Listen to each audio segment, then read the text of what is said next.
Ahí va. ¿Les da como que está récord? Sí, profe, ahí está grabando. Perfecto. Bueno, a ver entonces. Ay, pero está el lápiz en lugar de... Está el lápiz en vez del... Acá vamos a ver, texto.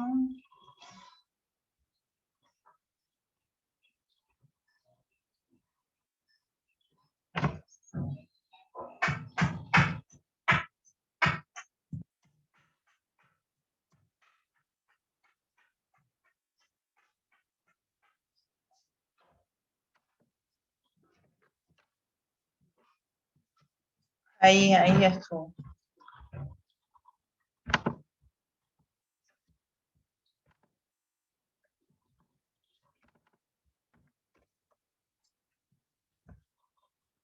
¿Ahí la están viendo la pantalla?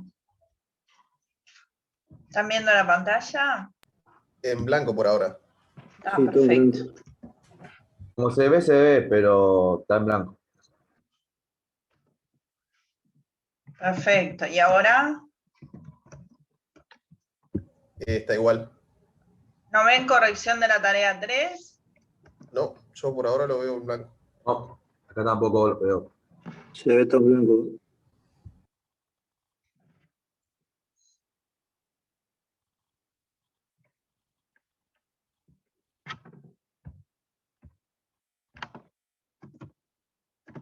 Ahí. No, no estamos igual por ahora. Porque no sabes esto es lo pizarrón. No sabes esto es lo pizarrón. Entonces, primer pizarrón. Ahora sí veo. Apareció algo ahí. Tarea Ahora- 3, no sé qué. Sí, ahí se ve corrección de la tarea 3. Bueno.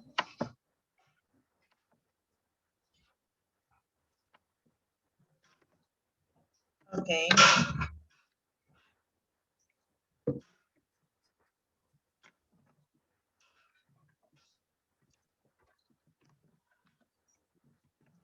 La pregunta 1, entonces, decía definición de romanticismo. ¿Qué pusieron ustedes?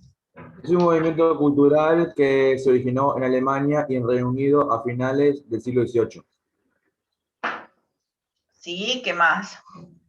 Sus características principal es el rechazo de la ilustración, el rechazo de la ilustración y del neoclasicismo. Sí, ¿qué más? No sé si algún compañero quiera seguir. Exaltó la libertad del individuo y su capacidad intuitiva. Sí, eso ya serían características, ¿no? Sí, características que es la próxima. Eso lo dejamos para características. Entonces, movimiento.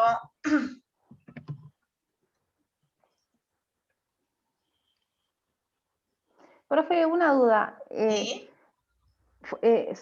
¿Fue hacia finales del siglo XIII y principio del siglo XIX? Pues yo tenía esa información.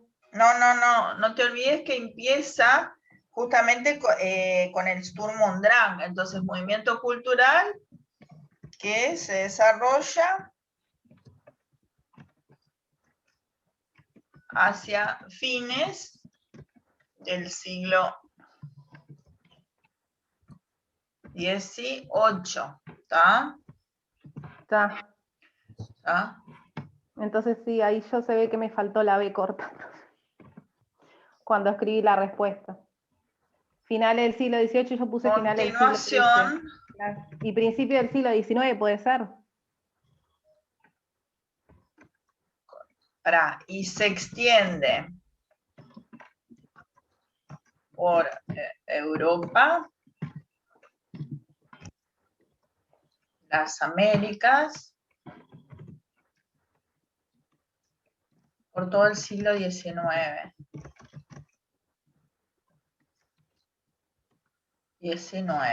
Finalizando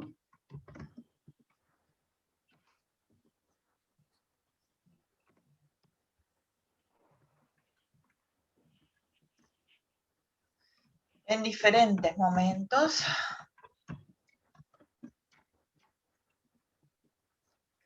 Según los países.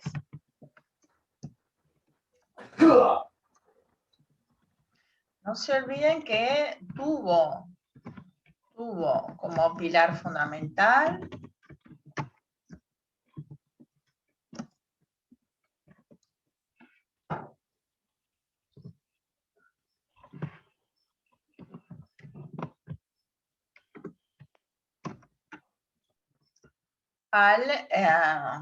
como pilar fundamental al movimiento que ya estudiamos. Sturm und Drang.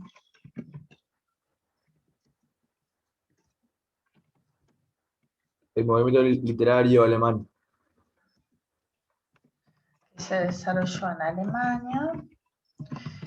Por si acaso, ya lo dimos, pero si alguien no tiene bien las fechas, entre los años 1770 y 1785, ¿está? Ahí estábamos ya en el siglo XVIII, ¿está?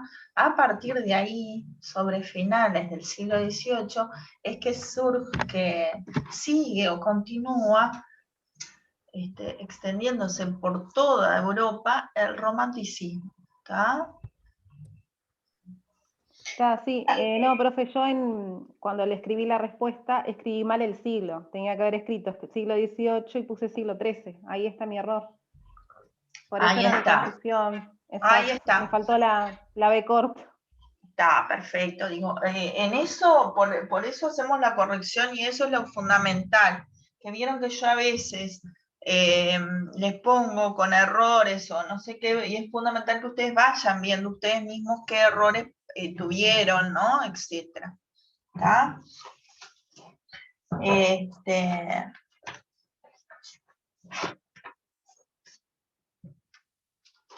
Vamos a ver entonces algunos de los elementos que cambian allí de lo que es este movimiento.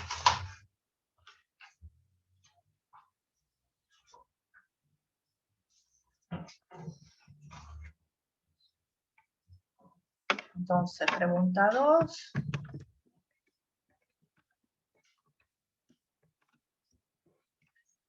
Vamos a ir redondeando todo esto. Nosotros ahora vamos a decir las características, etcétera, pero después, dando el poema, vemos más características aplicadas al poema, ¿no es cierto? Las características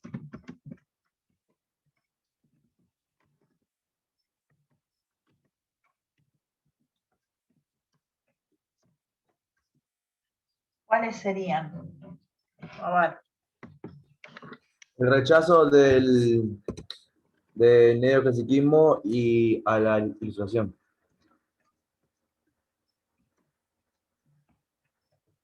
Rechazo Al neoclasicismo sí, y a la ilustración. a las ideas de la ilustración. Exacto. Yo creo que lo que pasa es que en la 1 junté lo que es la definición y junté algunas características, por eso en la 2 no le hice. O sea, porque pues, lo junté con la 1.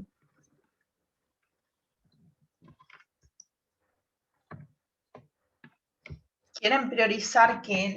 La ilustración que priorizaba.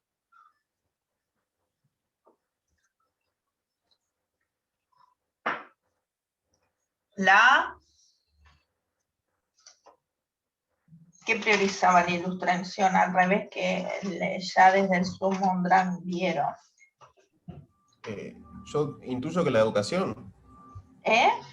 Intuyo que la educación.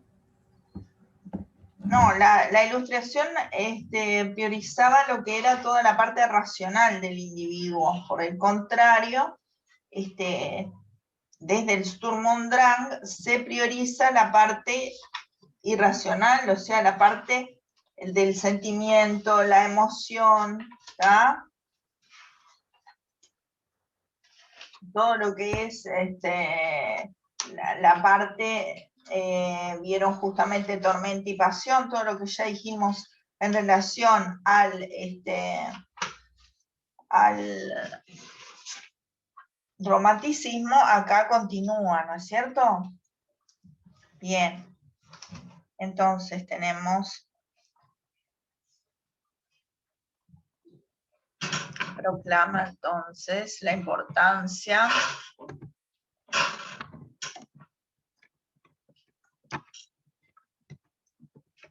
de la emoción sobre la razón.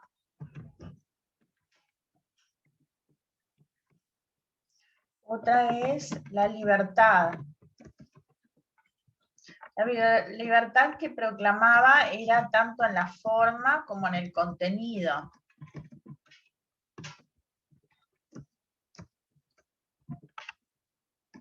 ¿Y a qué me refiero con esto? Vieron, por ejemplo, la forma de un poema es la estructura fija. Hasta este momento estaba una estructura fija. Por ejemplo, un soneto tenía que tener los primeros dos cuartetos y los dos tercetos. Bueno, tenían que rimar entre sí, ¿está? Rimar los cuartetos y los tercetos, etcétera. Bueno, es decir, y así todas las estructuras tenían una regla fija, ¿está? En este caso, lo que quiere hacer el romanticismo, que lo logra Walt Whitman a través del verso libre, que es el verso sin rima ni medida, que creo que ya hablamos en la otra clase un poquito, ¿no? Es justamente liberarse de esas estructuras fijas, ¿está?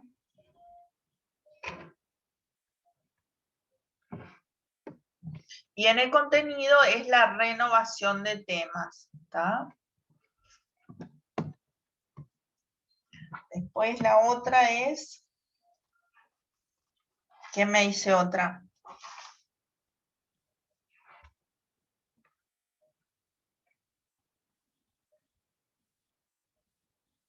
¿Están ahí? Sí, profe. Yo personalmente no hice la tarea, lo que pasa. Ah. Otra es, muy importante, es el gusto de la naturaleza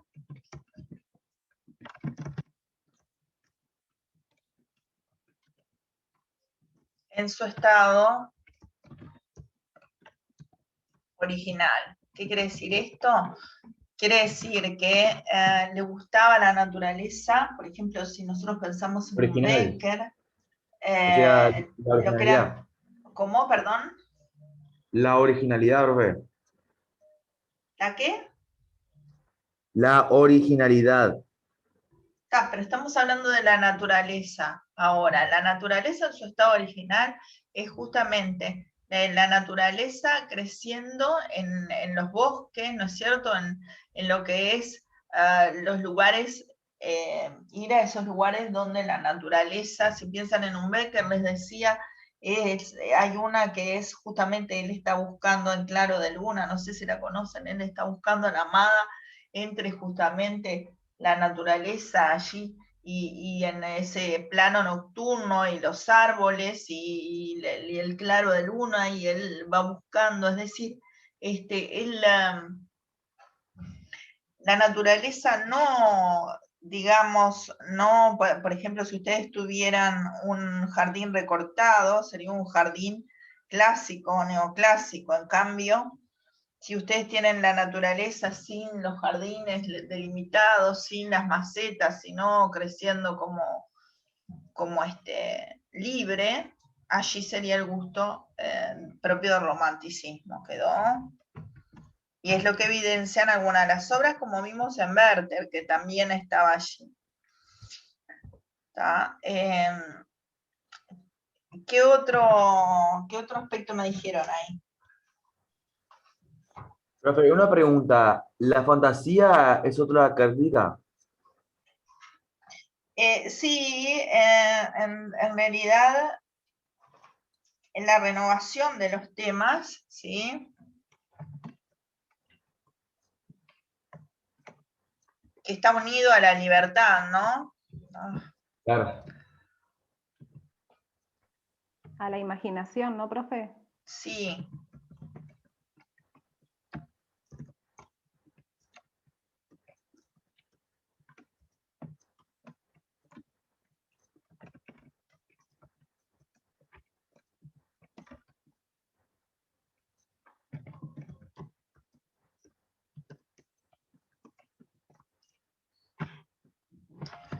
Esperen que esto se lo voy a poner acá.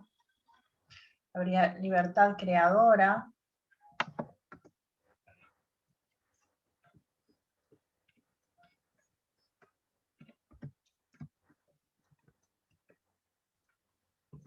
La fantasía.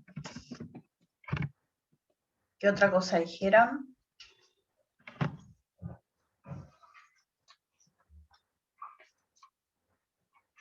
Yo a ustedes les mandé algunas de las características ya en el repartido, ¿no es cierto?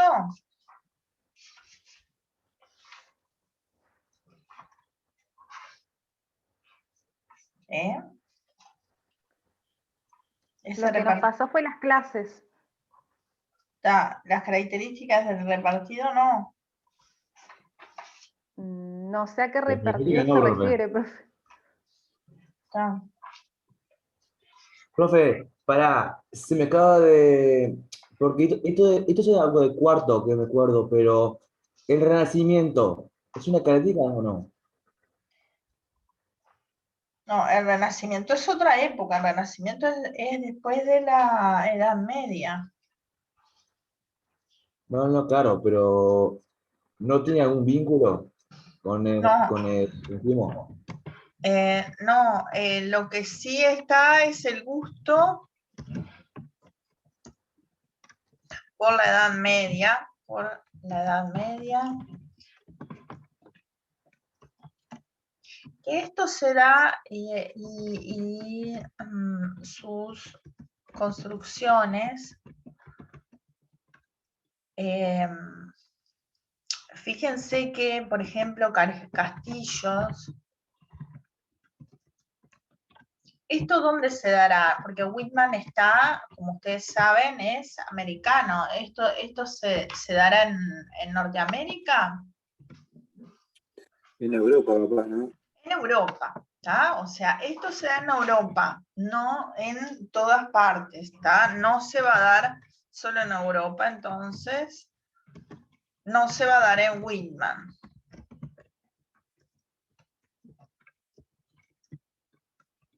¿Tá? ¿Por qué? Porque acá, tanto o sea, en todo lo que son las Américas, no existía ese tipo de construcciones, entonces no podías sentir aquella nostalgia, aquella añoranza de eso.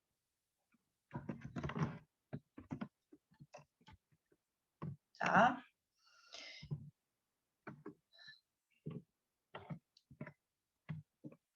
¿Tá? Y junto a eso está un par de posiciones, que una es el pesimismo exagerado, el llamado spleen, ¿tá? Que es como un hastío. ¿Recuerdan aquel poema que era hastío? El spleen viene a ser un hastío de la vida, lo que es el aburrimiento, ¿no es cierto? Y llevado al pesimismo, ¿tá? Que llegó, inclusive bueno, no sé si ustedes llegaron a leer la novela entera Werther, ¿cómo termina Werther, el personaje?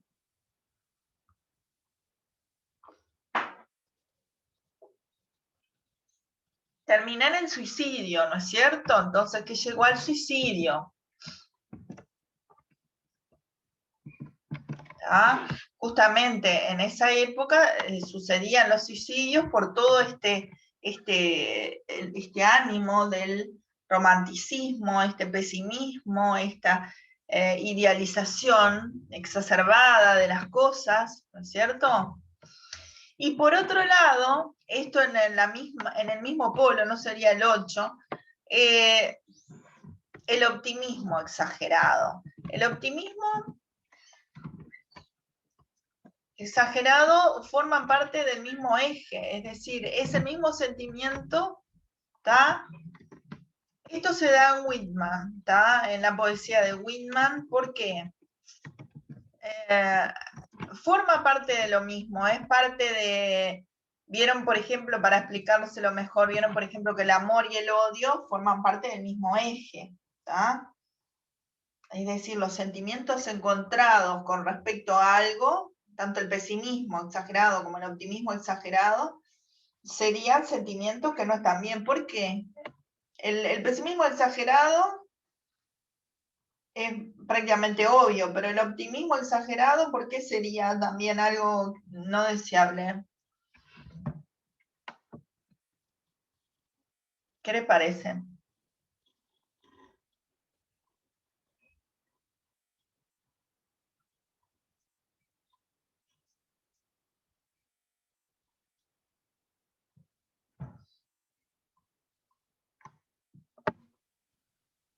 ¿Puede ser que es porque caería en el idealismo?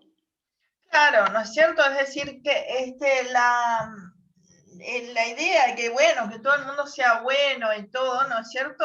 Es como una exageración que no condice con la realidad, porque, ¿no? La confianza en todo el mundo, ¿no?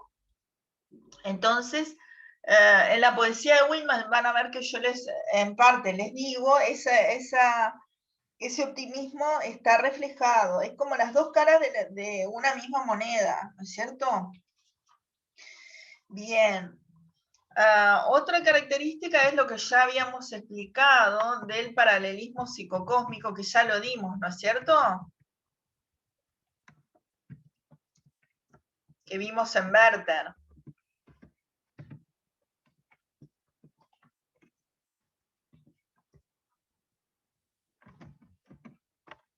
¿Recuerdan?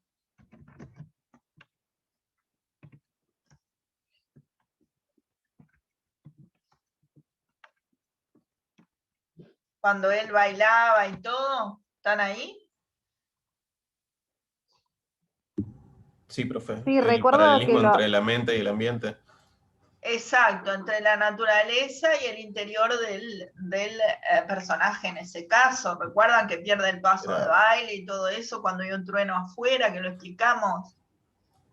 Sí, que cambian de sala, pasan de la sala de baile y se ponen a hacer unos juegos o algo así. Ahí está. Bien. Otra es el individualismo.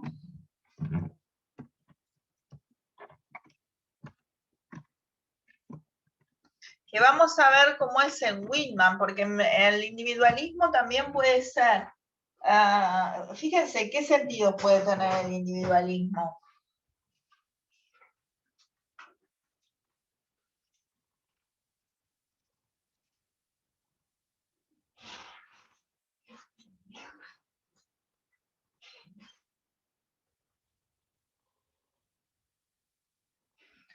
Fíjense que el individualismo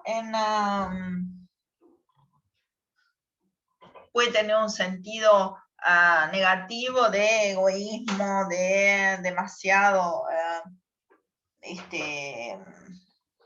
centro en sí mismo, pero también está lo que vamos a ver de individualismo positivo, que sería lo que tiene Whitman, que lo vamos a estudiar la próxima clase, de lo que sería la importancia del individuo en sí mismo, no como algo diferente, sino como algo...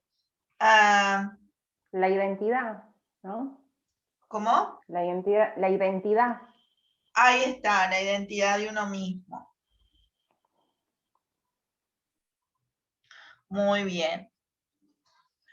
Bueno, entonces, ya mencionamos, ya mencionamos antes, pero no pusimos.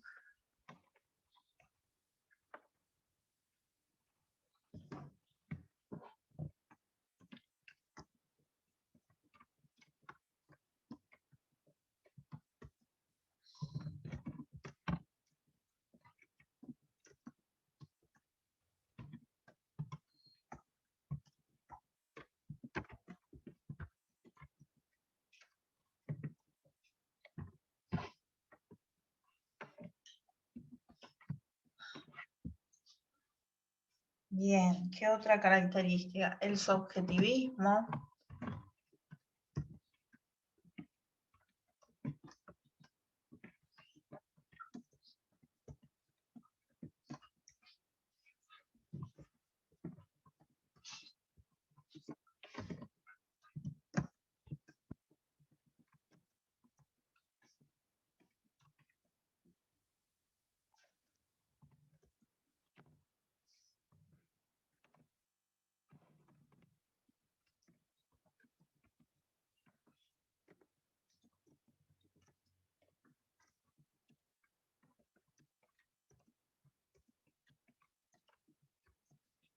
Subjetivo es lo que proviene del sujeto, su punto de vista personal. Personal y propio. Se está, creo que por cortar, si se corta les digo hasta el próximo lunes. Bueno, otra sería el nacionalismo.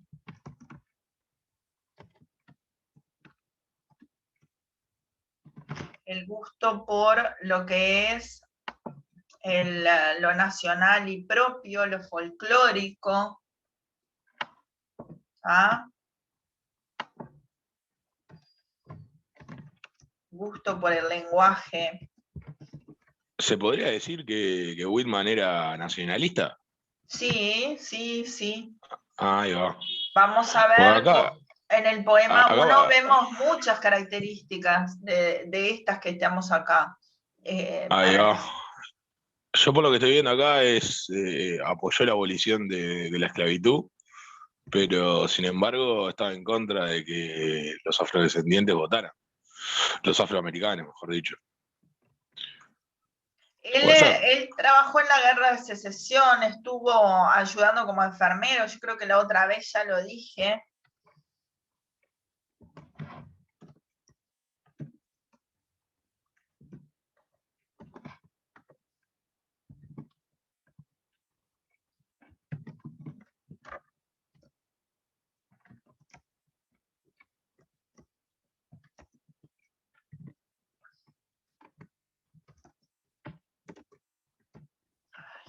No sé por qué se fue para arriba.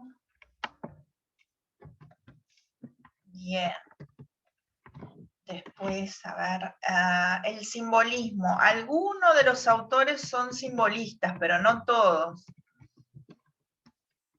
¿Está? Algunos de los autores son, no todas, pero usan símbolos.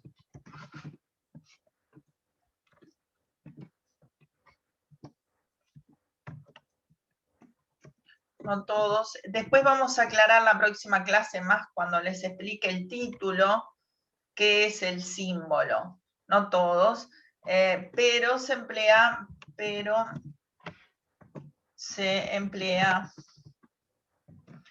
los símbolos.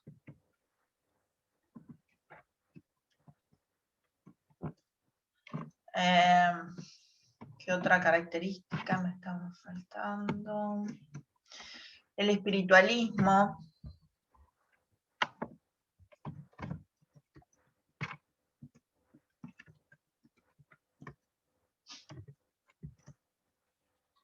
La búsqueda de lo oculto. En algunos, la religiosidad. ¿Ah? Estos son características generales que no necesariamente todos los poetas la tienen que tener. El panteísmo.